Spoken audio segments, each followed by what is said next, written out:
You guys beat them up just by 10 tonight, and they have 3 of your better rebounders inactive. Was that the key, maybe? It's kind of a weird stat because they got 20 more free throws than we did. So we got a couple more shots. And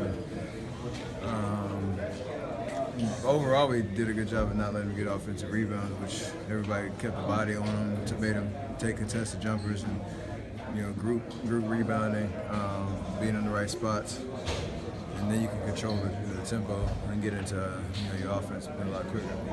When you come into a game like this on a back-to-back, how important is it to get off to a good start so you can kind of play downhill the rest of the night, like you guys did tonight? When you do it on the road, it's important. You don't want to be fighting an uphill battle, relying on pure energy to get you back into a game. So we came out with intent.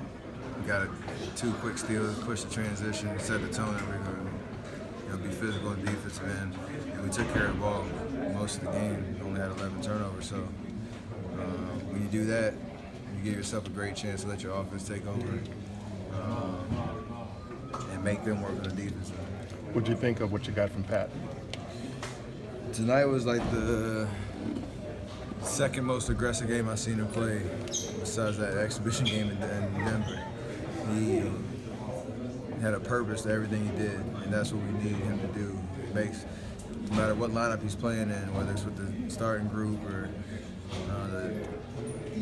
finishing out games in whatever situation, he needs to get the ball, look to score, make, because he can do all that.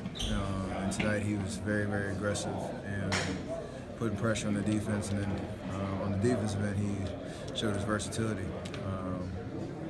Just being in the right spots and putting pressure on the ball, and it was amazing to see. This is a kind of big picture question here. I was thinking around 33 minutes per game. None of you guys are in the top 30 minutes per game this season. Does that keep you guys pressure when you're not at 37, 38? It'll have an effect down the stretch, but it's still mentally and physically you're exerting yourself at a high level for those whatever minutes you're playing, so it doesn't really feel like it. I'm exhausted right now. But over the course of the season, you hope that taking care of business, protecting leads, the amount of fourth quarters, the starters have missed for good reasons will hopefully help us down the stretch of the season and keep us fresh for the playoffs. So we want to continue to stay locked in. What have you thought about what JaVale's been able to do in that starting lineup the past couple of days? He's been great, doing exactly what he does, no matter if it's a starting unit or when he comes in off the bench. But when he's able to impact the game from the start, you can kind of feel that presence. So he's taken the responsibility and ran with it. It's been awesome to see him get extended minutes and allow him, to show exactly what he can do for us. What do you think of his gift with the blanket of Draymond's face? Great gift, but it was tough to look at for obvious reasons. Did he really get every single player? Yeah, he was very excited. JaVale, great gift, man. Great gift. They're asking about the blankets. He don't care. I'm trying to give him What were the basic pros and cons that went into your decision with the three-point contest? I've done it 6 times, I think. That's about right. I told myself I was going to do it until I won, and then I won, and then I had to defend, and then Clay beat me. So it's a little bit of a internal battle, but honestly, this All-Star weekend is kind of the slowest schedule-wise I've had, and I wanted to capitalize off that best. So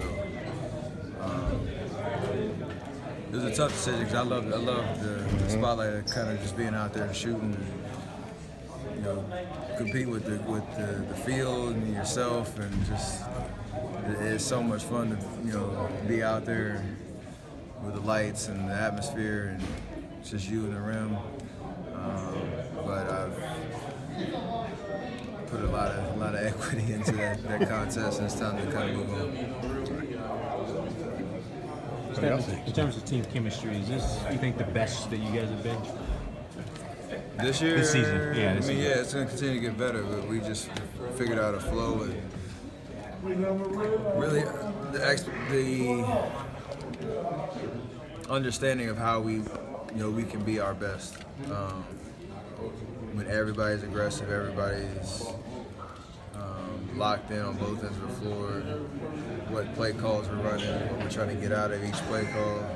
And then communication on defense is big. With so many new guys, you gotta let that kind of develop. And in the last 2 months, man, it's been awesome on defense, man. Just to see us flying around, having each other's back, staying consistent with our coverages, and knowing exactly how we're gonna win games.